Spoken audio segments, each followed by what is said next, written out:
choppers come in, cabled them up and flew them out. And that was actually photographed, the amount of weapons that was taken out of that blow. We got no thank you. It was just part of the operation. It was part of what we did, you know. Not that we expected anything like that, but that was the type of thing we did. One thing that was, I remember talking to Kevin, because Kevin Boville has gone back to Perth. He was there, and I said to Kevin, you remember when we had those deer steaks? And he said, yeah, I do. He said, I'll never forget it. I said, no, neither do I. I went up to Aussie Sergeant Major, and the adjutant still remembered. He said, don't know. But when we took off, we'd crossed this creek. Everybody filled up. We took off, and all of a sudden there was a stop. And that's my call sign there. That, full corporal, come forward. To the boss want to see you. So I got Dirk. I thought, oh, gee. So everybody's crouched down, looking. I go forward, and the boss said, can you smell that? I said, Jesus, something dead. He said, yeah. I want you to take someone up and have a look. I said, okay, sir.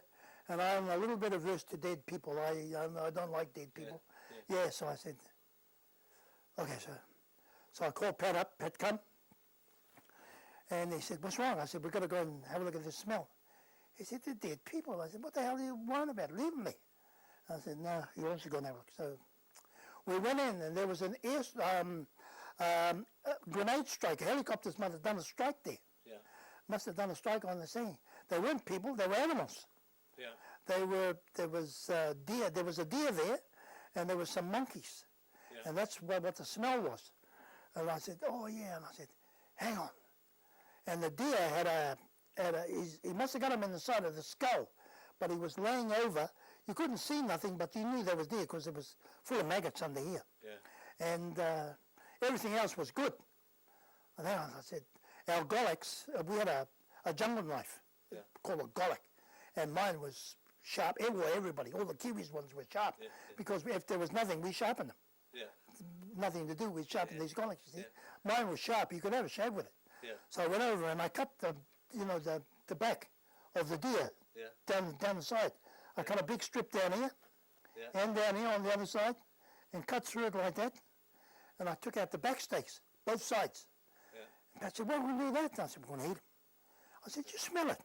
And he said, "Yeah, they're good." So I said, "Yeah, you take one."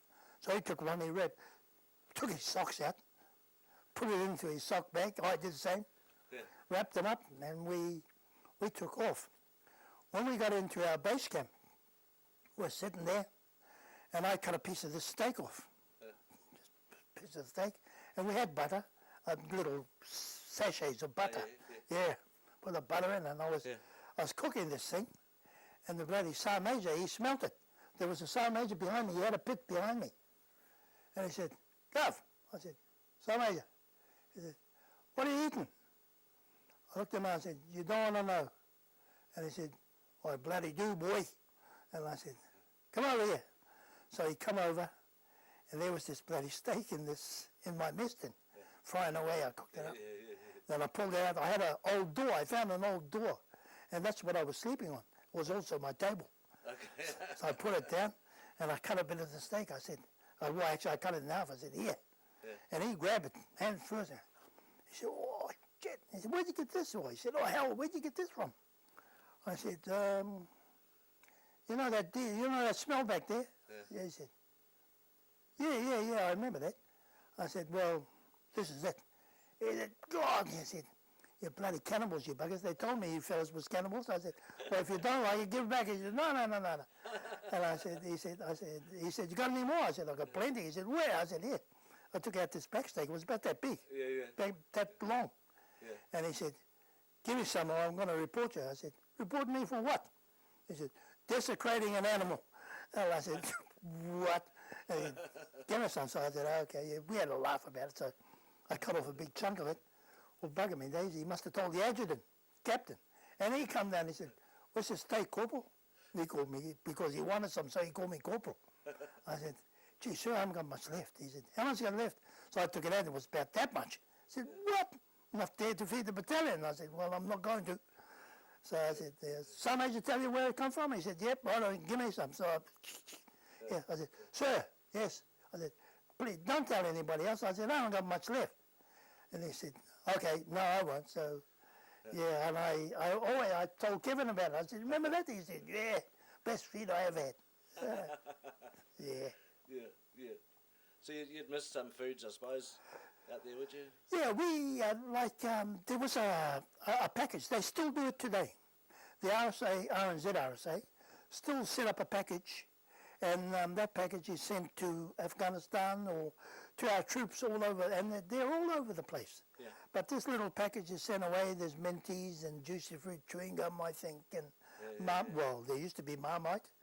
And stuff like that, you know, that you'd never get, never see. Just a few treats. Yeah, Cadbury chocolate and tins of fruit. Yeah. Just a little bit of something to remind you of home, and we were quite thankful for it, you know. Yeah. It was good. Yeah. And RNZ RSA still do that today. Okay. Yeah.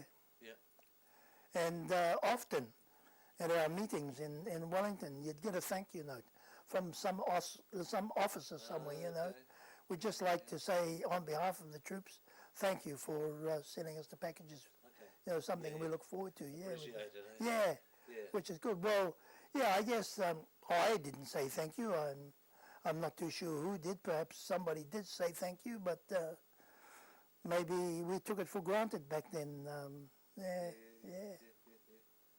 So when you're on, going back to when you're on patrol and Yes. going out for weeks, Yes. and the jungle, I mean, there'd be no change of clothes or anything like that going on. Oh, we took a change of clothes, but yeah, you know, when we had a change of clothes, we changed our clothes that we walked in during the day. Yeah. We changed them at night because they were comfortable. There was no sweat. Surprisingly, they didn't smell so bad. So we put those on, a shirt and a trousers. I mean, you had to have some type of clothing on in case you got attacked. I mean, you wouldn't want to sleep naked, you know, it was still warm. Yeah, so you put some clean socks on, and your boots was there upside down in case of any creepy crawlies, and you were ready to get dressed. Well, you were already dressed. Your rifle was right there. Your webbing was on a stick or somehow so that you could just slip your arm in, chuck it on, and you were ready. But once it was time to, well, prior to leaving, you take all your clothes off, fold it all back up again, put it in your plastic bags, and you put the stuff that you had on during the day. Yeah. So you did have a comfortable night's sleep because you didn't smell, you know, like a rubbish pit. But during the day you did. You smelled something terrible, you know, because it was all sweaty and wet. Okay. When you're in the jungle, you get a lot of insects. You get any snakes or bad things? Yeah, I never saw, in Vietnam, I never saw a snake, funnily enough. And, you know, some of the more experienced guys say they're just about as scared of you as you are of them, you know. Okay. Although I wasn't afraid of snakes. The only thing that I was afraid of was spiders. I don't like spiders. And I don't even like the spiders we got here. You get a few nasty ones over there, would you? Oh, yeah, there were some nasty ones, probably more so in Borneo, but there were some nasty ones. They had a funny-looking scorpion up there. And one got me in the knee. I leaned on a sandbag, and he come out of the sandbag and hit me in the knee, and he just about, he did. He dropped me. I hit the deck, and I was relatively, you know, I was extremely fit. It never took me long to recover, you know, sort of 4 or 5 hours, and I was okay. But he hurt me, all right. Okay. Yeah. And I said to the guys, if I find that little fella, I'm going to squash him. But I never did. No. So what if you were living off the land a bit? What sort of things were you eating? Yeah. Well, when I say we were living off the land, there was things that like pumpkins and stuff like that. That was probably something that was edible and that we knew. We knew was, you know, the locals could probably eat a lot more than what we knew. There was puha there, you know. Okay. Not like you can find it here, but it was there. Yeah. And you know, it wasn't as prolific as around even my place here. There's quite a bit around here, and we could get that. But yeah, mainly there was pumpkin tops and pumpkin flowers. Those were mainly the main things that we ate, Okay. as far as living greenery. Right. You know, other than that, there was, like I mentioned, ham and lima beans, and most New Zealanders, well, I didn't, I hated them. And so the Aussies loved them, so I would swap a tin of ham and lima beans with an Australian for a tin of corned beef. They didn't like the corned beef. Oh, okay. So I'd say, you know, you want to swap? Okay. And I'd cook up this pumpkin flowers, and the Australian warrant officer, I can't remember his name, but he'd always walk over and see what we were cooking up. Yeah. And he'd say, "What are you natives eating now?" Yeah. And say, "No, we're eating this."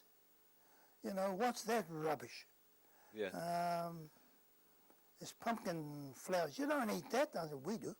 I said, "You want some?" He said, "Yeah, I'll try a bit." I think he always knew that he was going to try it anyway, to see what see what we were eating. So we'd give him a bit of our corned beef and our pumpkin tops, and he'd walk away quite happy. Yeah. Yeah. Yeah. Yeah. Were there any pigs or wild pigs? There were apparently deer and stuff like that, but I can say that I never saw any pigs. No. In fact, I saw very little animals. There were very few that I saw, although I did say I saw this deer in the wire, and that was really only the live big animal. Yeah. And when I say big, it's not like the elk or the deer we have here. They were little fellas, whistling deer. Okay. They had a tooth, a tusk type tooth on both sides of their mouth, and there was a time when we were going through this patrol, and we actually bent like that. The patrol bent, and these front guys, unbeknown to us, hit this deer, or not hit it, saw this deer, and this deer, in fright, ran off this way, which ran straight into the rest of the patrol down here. Yeah. And there was a guy called Face Weir. His name was Steve Weir from Taumaranui. He saw it and he thought, "Oh, you know, deer on the roof. I'll catch him." Yeah. Well, the deer stuck his head down and he gored him in his thigh. Oh, really? Yeah, stuck his tusk into him and ripped him. Is that right? And quite badly. So the chopper had to come in and chopper him out. Yeah. And they fixed him, but then this order came out that we weren't to touch the wildlife. You know, they're to be left alone. And, yeah, but Steve, he shot himself over in Taumaranui. Oh, no. Yeah. He had 5 rounds. He put 4 into his dogs. He was a shepherd. Yeah. When we come home, put 4 into his dogs and the last one into himself. Is that right? And they say, you know, it might have been PTSD. Yeah. Post-traumatic stress disorder, you know. Yeah. Did you see much of that? Not so much. Yeah, it's something that that probably occurred when we got back. Like I say, a lot of the fellas who lived within the civilian environment, where you expect to be welcomed, not treated like second-class citizens, you know, it affected a lot of guys. Yeah. The way the fellow New Zealanders were treating them. It was known that a lot of veterans, especially in Australia, couldn't get a job if they had on their CV that they were a Vietnam veteran, you know. Is that right? Yeah, and some of the veterans here were treated quite badly by the public. When we went around, you know, you didn't walk around telling everybody, you know, I'm a Vietnam veteran. Yeah. because they would sort of look at you with scorn, you know. Yeah. Now things have changed. Things have got a little bit different. Yeah. The guys, even the guys, are saying, bugger, you know, I'm a Vietnam veteran. I don't care what you say, you know. Yeah. We wear these things on our number plates. Yeah. We have shirts, not so subtle as a lot of these other fellas. I was given a Malay shirt, and it's quite busy. And it's not something that I would wear, you know. Yeah. Most of our guys wear little things like this, and that's about it. Yeah. Yeah. Yeah. I know with like talking to World War II vets that a lot of them spent years living with guys. They came back to New Zealand and they had a lot of trouble fitting back into society. Oh, yeah, absolutely, yeah. Did you sort of see much of that? Well, people? not so much, and again, not so much with myself. No. The Army knew that, you see, because they sent me here. In 1976, I was sent to New Plymouth, and that was to help me adjust myself to a civilian environment. Yeah. No army camp. The stigma, I guess, of Vietnam, although it was still there. It was still there in the RSA. They looked at you and they say, you know, where did you serve? Served in Vietnam? Oh, there. You know, not, oh, yeah. So, you know, and I just look at them and say, oh, you know, you silly old bugger, you know, and just drunk myself into oblivion, I think, but not because of what they said. Yeah. Just something that I used to like doing. Yeah. Yeah, and it never affected me because I'd gone through that transition from military life to civilian life. I learned that my children were going to boys' high school. My girl was, and my younger son was going to Highlands. I became involved with the Highlands Swimming Club. I was a swimming coach there. And then as they grew up, we left Highlands Swimming Club and we went to East End Surf Club. And they became part of the East End Surf Club environment. I did. And my boys played rugby. And so Old Boys is just down here. Yeah. Well, I became a coach with the Old Boys Rugby Club with their teams. Yeah. And my transition to civilian life was through the clubs. And I guess I'm thankful to the Highland Swimming Club, to East End Surf Club, and to the New Plymouth Old Boys Rugby Club. As I got older, I played bowls, I played golf. Well, no, golf probably still while I was young. Yeah. But bowls as I got older, and accepted by not too many Maoris in the environment that I was in. Yeah. In Highlands, I was the only Maori that stood out, this colour. In East End Surf Club, until my friend come along, I was the only Maori. Fitzroy Golf Club, for a while, I was the only Maori, and then, you know, they came. Old Boys Rugby Club, me and Wally Mahura. Maori All Black, or Maori, New Zealand Maori Wally. Yeah. We were two Maoris there.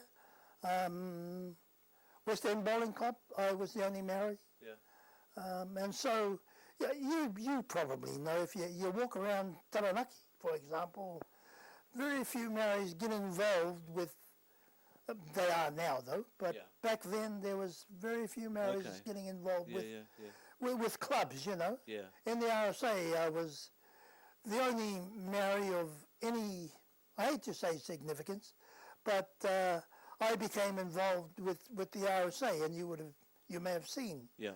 Last week I got the badge in gold, which is something that, you know, that's it's not given lightly. Yeah. There's only 4 here in Taranaki, badge in gold holders, you know. You would have found it easier. You already had a wife and family. Yep. I guess some of the guys who'd been in the army for a while, it would have been a harder transition for them Yeah, to it fit was. into society It without was. that. Yep, it was. Including the guys that stayed in, you know, that made the army a career, including those guys. Right. I guess without the wife and family, there was when they got up to corporal, I guess, or even private, there was the private's mess they used to go to. There was the corporal's club they could go to. And then eventually they became the sergeant's mess, which became something a little bit different. You got served by waitresses. You were with sergeants, people of your own ilk, you know. Yeah. And the Vietnam, you found that when you went into those types of places, those people who went to Malaya, that's all, who served in Malaya, would mix with that kind. Oh, yeah. You know, the Vietnam veterans, you'd see one and you'd walk straight to that table, and then all the Vietnam veterans would stick together, you know. That's the case now too, is it? I think so. I mean, the other day we went down to New Plymouth Club. I put out an email on the internet system, and except for one, all the rest were Vietnam veterans, and there was quite a few of us that turned up. But yeah, we're a close-knit society, the Vietnam veteran community. Our reunions are, you know, are different. I go to a Vietnam veteran reunion. I very rarely go to anything else. Yeah. Just going back to when you, how long were you in the army for, and when did you leave? Yep, I joined in 1960. I got out in 1980. So the last 4 years of my term was here in New Plymouth. Okay. So what were your duties there? I was Carter NCO. I was training officer, and I ran the training program for A Company, Alpha Company, which was stationed here in New Plymouth. So you had 20 years in the army. Yes, I did. Yeah. Spell. Yeah. Just looking back, how would you sum up your time, especially overseas in the army, briefly? Yep. I think I might have mentioned, if given the opportunity, and I have gone back overseas I haven't been back to Vietnam, I haven't been back to Borneo, but I've been back to Malaysia and back to Singapore often. Yeah. If given the time to do my service again, I would. Yeah. There would be things that I would do differently. Yeah. But I would do it again quite willingly. I loved almost every moment of my time. Yeah. I know my sons wouldn't want to join the army because they grew up in it. Yeah. You know, their whole life was army life. Yeah. And I guess for a small part of their life, I treated them like soldiers as well. Yeah. But if anybody said to me, I've got a 18-year-old boy, I'd like to know if you could help him get into the army. And I said, most certainly. Yeah. Yes, I would.